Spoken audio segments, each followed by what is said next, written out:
Ian Calder hated suit work.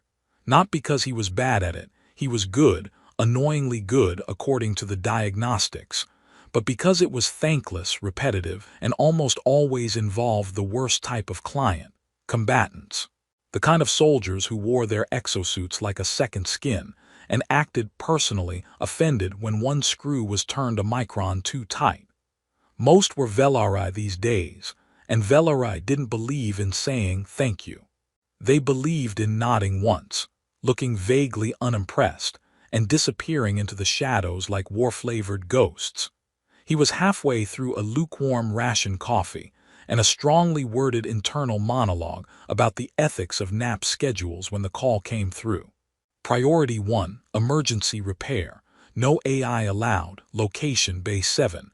No AI, he muttered, thumbing the message away from his ocular HUD. What am I, a wizard? The hallway to Bay 7 was quieter than usual, the soundproofing drones hovering midair like suspicious librarians. He passed one that blinked at him, and for no reason he could think of, offered a judgmental beep. Bay 7's door hissed open before he even touched the panel. Inside, the lighting was dimmed to a soft violet, standard Velari spectrum. He squinted, adjusted his retinal contrast, and nearly dropped his tool kit. She stood near the diagnostic chair, half-armored like a war goddess caught mid-metamorphosis. Tall, poised, unmoving. Her chest plate was cracked, exposing the tangled nerve-like fibers of Velari interface tech. Her eyes locked on his the moment he entered, sharp, metallic silver irises under arched brows. Long ears, unmistakable, flared subtly at the tips. Her hair was pulled back in a practical braid, but there was nothing casual about the way she stood. She was carved from tension. "You're late," she said, voice smooth but unamused. He checked his HUD. "Technically, I'm early. You're just experiencing time faster due to excessive seriousness." Her ears twitched once, approval, disapproval. Hard to tell. Velari expressions were like trying to decode poetry written by a drunk quantum physicist. "I'm Commander Velgerin," she said, stepping toward him. The cracked armor shimmered faintly under the violet light. "You will repair my suit, manually, without AI. "I guess that part," he replied, kneeling beside the diagnostic station and popping open his kit. The priority 1 thing kind of gave it away, also the terrifying presence. "That helped." Her gaze narrowed. "Do you always speak this much?" "Only when I'm nervous or caffeinated. Lucky for both of us, I'm currently both." She didn't respond. Instead, she turned her back and sat in the chair with the kind of precision that made Ian's inner perfectionist twitch with jealousy. The exposed chest plate spread slightly as the armor's auto-seal disengaged. Beneath, the neural web shimmered faintly, threads of living alloy that responded to thought, pulsing in subtle rhythms. "Try not to trigger the defense grid," she said. "It's set to lethal on accidental breach." "Great, just what I needed." A high-stakes game of operation with a death penalty. He pulled on his haptic gloves and slid into position, one knee on the padded floor. "You're sure you don't want a snack or something while I do this? A magazine? Maybe a breathing exercise?" Her only reply was silence. He sighed and leaned in. The interface mesh was delicate work, almost beautiful. Each thread ran through the chest plate like veins, reacting faintly to his proximity. The cracked portion had disrupted a key junction, one of the core processors that connected suit movement to neural command. It wasn't just armor, it was an extension of her mind. He calibrated the microspanner with a flick of his wrist, the tool responding with a low hum. One by one he began isolating the broken threads. A beat of silence passed. 2. Then, "Your hands are steady," she murmured. "Don't sound so surprised," he muttered. "You think humans evolved just to drop tools and scream. I assumed your species relied more on sarcasm than skill." He paused, glanced up. Her expression was unreadable, but her ears twitched again, twice this time. "That's fair," he said, returning to the work. "Though sarcasm is a skill, you're just mad Velari haven't figured it out yet." "I understand sarcasm," she said. "Oh yeah, prove it, tell a joke." A pause. "There is a human aboard this vessel," she began slowly, "who has consumed 7 caffeinated drinks in one day and now believes he is a functional repair technician." Ian stared up at her horrified. Was that a burn? Did you just roast me?" She didn't answer, but the corner of her mouth curved, barely, a flicker of something like satisfaction. Okay, he said, laughing softly. "Let's agree you're terrifying and funny, a deadly combination." "I'm glad we're aligned," she said. He worked in silence after that, the strange tension between them slowly replaced by something else, an unexpected rhythm. She didn't move, didn't flinch, not even when he had to nudge a few fibers near her collarbone back into place with a sonic probe. "Almost done," he said after several minutes. "Just need to stabilize the neural feedback loop."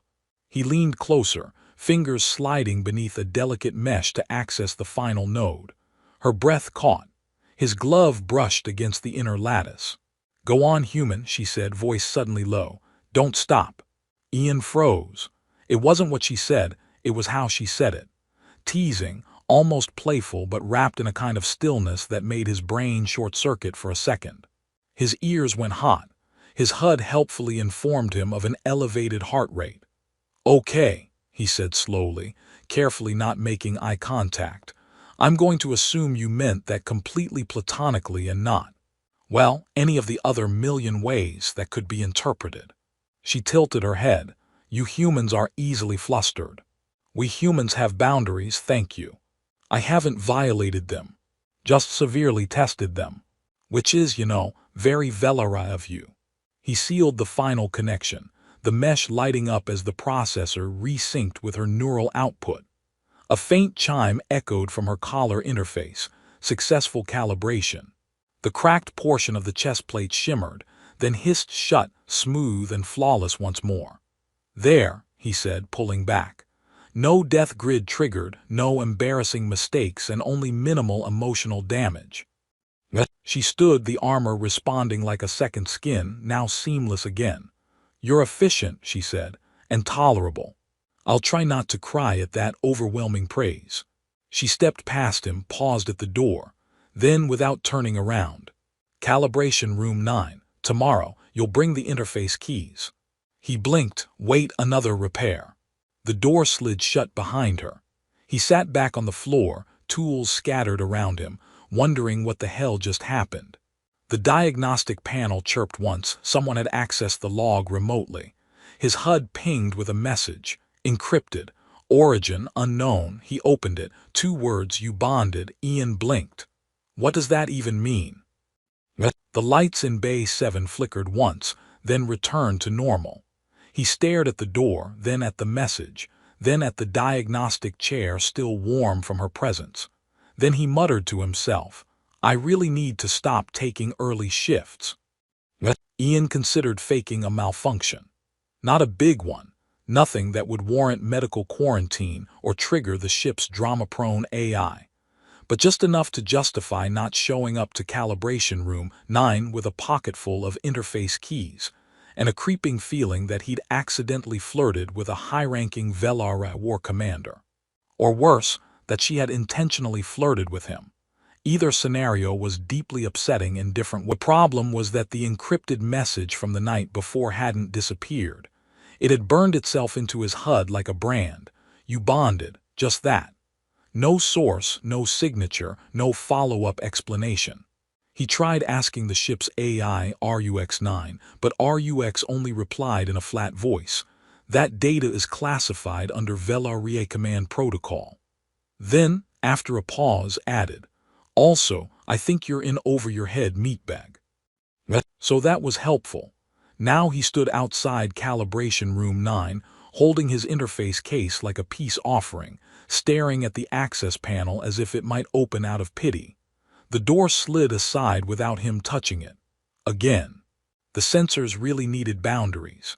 Inside, the lighting was different, clean white instead of war-zone violet. A large neural chamber hummed softly at the center, its curved wall pulsing with a blue-green matrix glow. Saria stood at the far end, arms crossed, wearing her neural undersuit instead of armor. The fabric shifted with her movements, almost liquid, threaded with responsive circuits. Her long ears flicked once at his arrival. "You're late," she said. "I'm exactly on time," Ian replied, stepping inside with the careful gait of a man not sure whether this was a calibration session or a trap. "Your species really has a grudge against clocks, huh?" "Time is fluid," she said. "Humans just insist on drowning in it." "Poetic. Are you sure you're a soldier and not like a Velare space poet with combat trauma?" She walked toward the central neural cradle, ignoring the comment entirely. "Place the keys into the relay ports. There are 6. Begin with the crown node." He opened the case, suppressing the urge to whistle. The interface keys weren't keys in any traditional sense.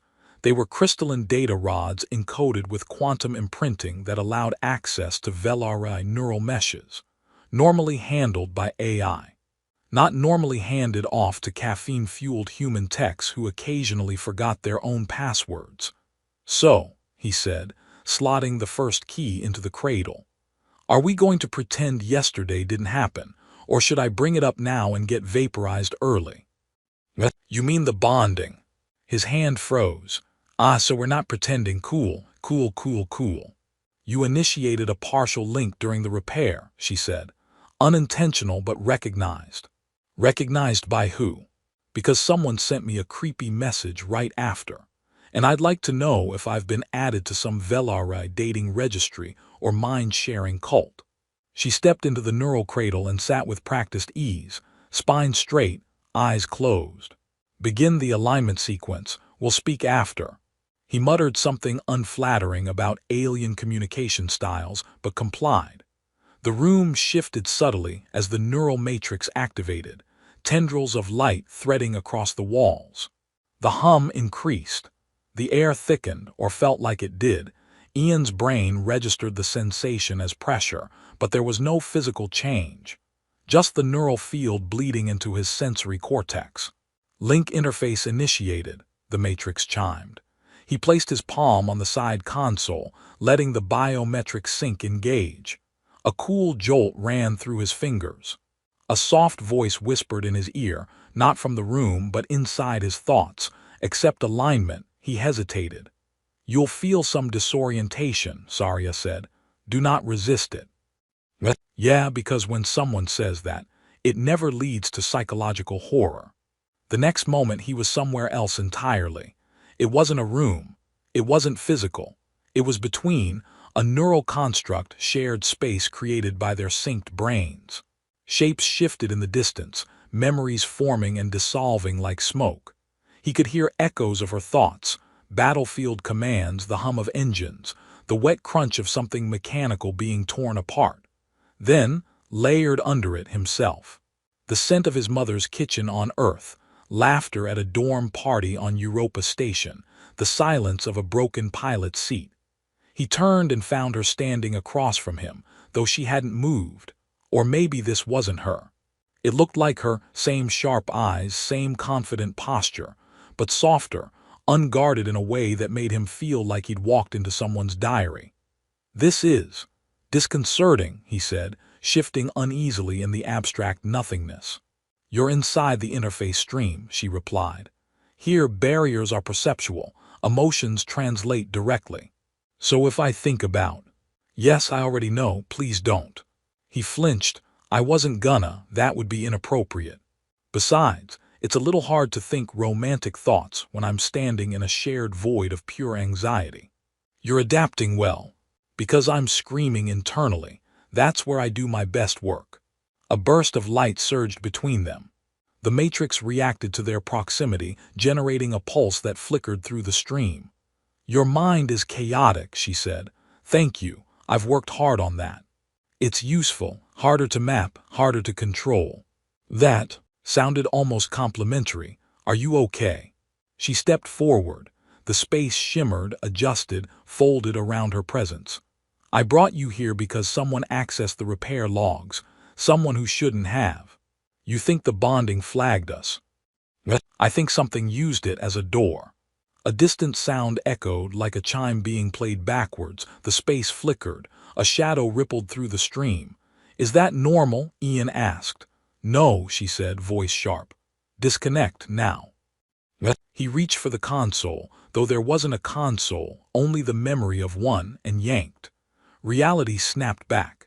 He staggered, falling against the wall as the neural matrix shut down with a static hiss. Saria stood instantly, armorless but alert, scanning the room. What the hell was that? He asked, breath catching in his throat. The stream was breached. By what? She didn't answer immediately. Her ears were rigid now, twitching rapidly, a velare sign of full cognitive alert. There are entities, she said at last. Old remnants, thought forms from before our war. They live in the deep networks bound by neural code and memory patterns. Most are dormant, harmless, but some evolve. You're telling me we just played mind tag with a digital ghost. Worse, it spoke using your memory patterns. That means it touched you first. He sat down hard. Great, possession. I've always wanted to be haunted. I just figured it'd happen after death, not during a diagnostics run. You joke too easily. I joke to keep my neurons from melting. Is it working? For now. The console crackled again. A low pulse echoed through the room. Neither of them touched it. A line of text crawled across the screen. You let me in. Ian swallowed. That's bad, right? Yes, Saria said. That's very bad. The console blinked. Another message. You're funnier than the last one. He looked at her. There was a last one. She stared at the screen, unreadable. Then finally, it's learning. Fantastic. A haunted neural ghost with a sense of humor. Can we lock the room? Change the Wi-Fi password? I don't know, exorcise it. We'll sever the link, she said. Purge the shared data. And if it's already copied into my brain? She looked at him, really looked at him. Then I stay close, in case it tries to use you. He managed a weak laugh. This is going to be one hell of a performance review. Her expression didn't change. Tomorrow. Combat simulation chamber. We test its limits. You want to fight me? I want to see if it can. As she walked out, the console lit up one more time behind her. She likes you. I can feel it. Ian looked at the message. Then at the door, then back. Yeah, he whispered. Me too. That's what's really terrifying. The combat simulation chamber was quieter than usual, which was a terrible sign. Normally it buzzed with the low whine of artificial gravity distorters, and the occasional explosive reminder that not all recruits understood the difference between safe mode and obliteration mode. But now it just hummed softly, like it was holding its breath. Ian considered doing the same. He stood near the entry gate in a borrowed training suit, one size too tight, naturally, with a neural dampener looped around his temple like a headband from the world's most stressful yoga class. Across from him, Saria was stretching in that way she did that looked more like coiling than relaxing. Her neural undersuit shimmered with faint pulses of blue light, and her ears were tense, angled forward like radar dishes that had just heard a confession. I still think this is a bad idea, Ian said. Just to put that on the record, in case they find my remains and wonder why I didn't say anything. You'll be fine, she said without turning. That's what everyone says before something terrible happens. You'll be fine. It's just a small parasite. You probably won't explode. She activated the chamber protocols. The walls dissolved into a projection of rocky terrain, half lit by an artificial sun, distant mountains pulsing with infrared. We're here to provoke the entity, she said. If we trigger a response, we may be able to trace its origin through the residual neural imprint. See, when you say provoke, what exactly does that mean? Yell at it, call its code sloppy. Maybe bring up its unresolved parental issues. Saria looked over at him, expression unreadable. You'll engage in light combat. I'll escalate if it takes control. Ah, he said. So, a gentle sparring session with a chance of mind possession. That old classic. The simulation booted fully. They were alone in the middle of a rugged, shifting plateau. The gravity subtly altered to match Velari combat standards, slightly lower than Earth norm, just enough to make every step feel like it might betray you. Ian took a stance he'd seen in a self-defense video once, mostly involving his hands flailing in front of his chest like confused birds. "Ready," he said, not at all convincingly. Saria lunged. He barely dodged, rolling sideways with a squeak that was, regrettably, very human. She moved like liquid metal, fast and precise, pulling her strikes just short of contact. But every movement pressed him, forced him, made him think faster than he wanted to. It wasn't a fight, it was a conversation. One she was speaking fluently, and he was translating with a broken dictionary and a lot of screaming. Then it happened. A shift behind his eyes like a light flickering in a room he didn't remember entering. He felt calm, too calm. He stood up straighter, hands falling to his sides. He tilted his head and smiled. Saria's eyes narrowed. "You're not him." The voice that came out of Ian's mouth wasn't his. Not quite. "I am, and I'm not. Isn't that always the way with symbiotic consciousness? You want boundaries, I want access. Poor Ian never had a firewall worth the name." Saria took a step forward. "You're not welcome here." "And yet here I am," the thing said. "You brought him into the stream. You opened the gate, I merely walked through." "Release him." The thing wearing Ian's face tilted its head. "But we're having so much fun." Ian fought from inside, pushing, clawing mentally at the walls of his own mind. It was like swimming through oil, his thoughts slipping, sliding, disjointed. But he wasn't gone. Not yet. Saria didn't wait. She struck fast and fierce, her palm aimed for the neural node just above his temple. The impact knocked him backward, tumbling across the simulated rock. His body spasmed, half him, half something else, and for a brief second his eyes flashed silver. She pressed forward, not with violence now, but something stranger. She opened a memory, not hers, his. She projected it into the stream, into the chamber, into the thing possessing him. It was a simple scene, a childhood moment. A small boy building a radio out of scrap parts while his older brother watched, laughing. No war, no Velaria, no data ghosts, just humanity, plain and unspectacular. The parasite recoiled. "What is this?" "You're not built for empathy," Saria said. "But he is, and I've touched it, that's enough." Ian gasped, the voice snapping back into his own. "That was deeply unpleasant," he said, stumbling to his feet.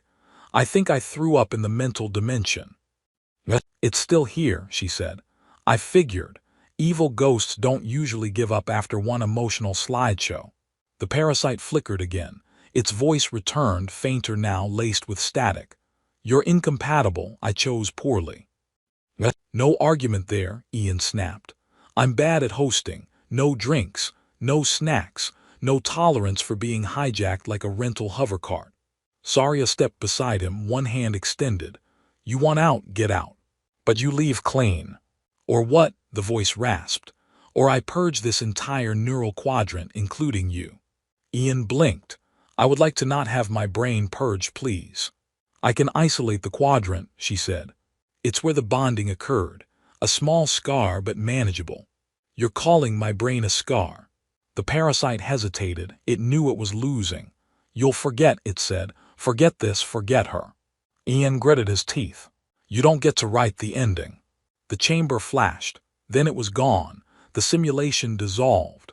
The parasite's presence vanished like a dream during waking. Ian stood there, slightly wobbly, but himself again.